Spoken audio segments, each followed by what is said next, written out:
distinguished members of parliament and jurists. A few hours ago in London, the court ruled the proscription of the People's Mujahideen Organization of Iran was flawed and must be set aside. The court ordered the Secretary of State to lay before Parliament the draft of an order removing the PMOI from the list of proscribed organizations. Justice prevailed.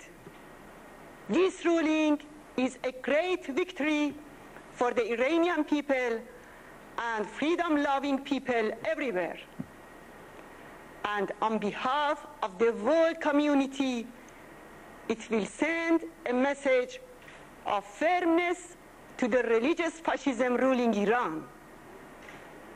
This ruling came nearly 7 years after the proscription of the main Iranian opposition group in the UK.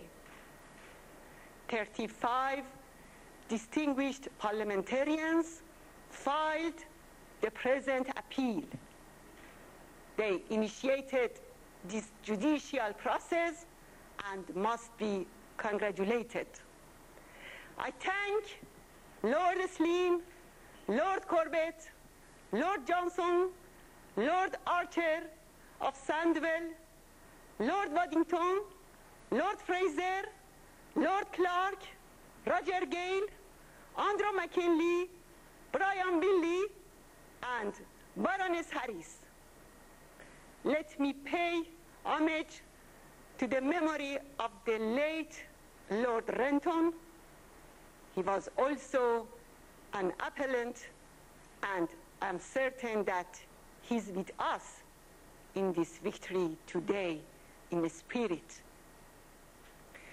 I also congratulate Nigel Fleming, QC, Stephen Grotz, Ed Greaves, David Vaughan, Claire Miskin, Jeffrey Beidman, and their colleagues, as well as all those involved and those who provided witness statements for this great victory.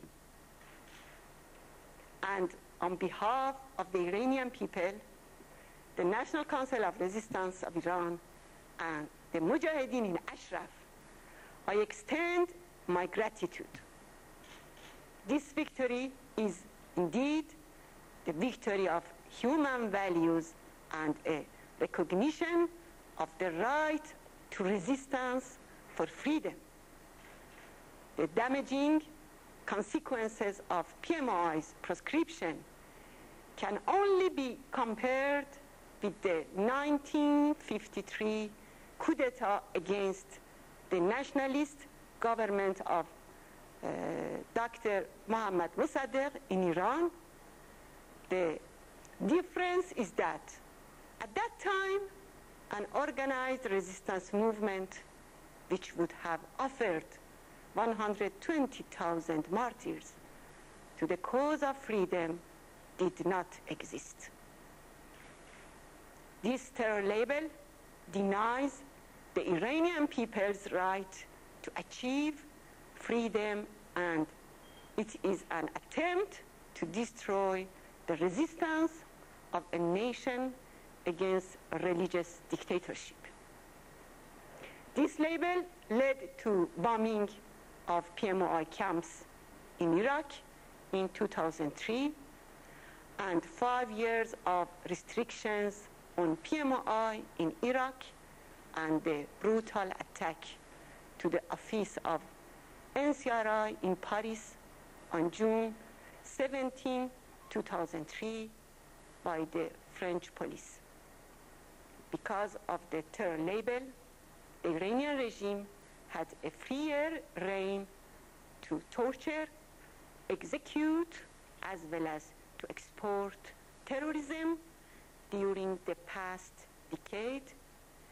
Many children lost their parents, or parents lost their beloved children. Fortunately, by virtue of their courageous and historic initiative, the members of British Parliament did not allow the shame of this policy to be placed on the people of Britain. They stood alongside the Iranian people, and allow me to refer briefly to a fraction of what was revealed during the hearing. In his witness statement, a Foreign Office official admitted, and I quote, "Iranian ministers and officials have chosen to discuss the PMOI with their counterparts from the UK and other EU member states. On countless occasions, the present Iranian regime puts a priority on tough legal and political measures against the PMOI." End of quote. Regarding the PMOI proscription, the same official said, and I quote, "Foreign policy considerations have played a part in decisions relating to the proscription of the PMOI. In 2001, the FCO provided the Home Office with advice on the foreign policy benefits of proscribing the PMOI." End of quote.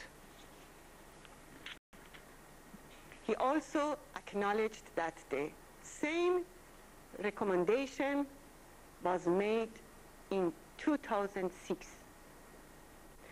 We call for the disclosure of all behind-the-scenes negotiations with the Mullah's regime, which led to the proscription of the PMOI.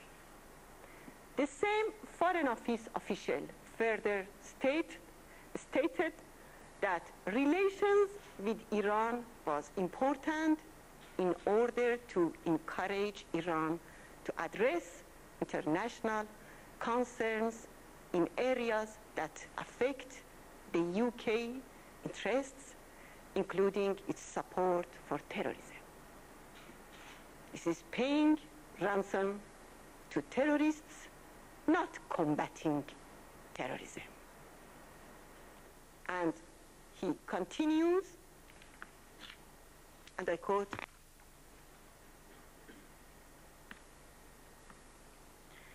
There was also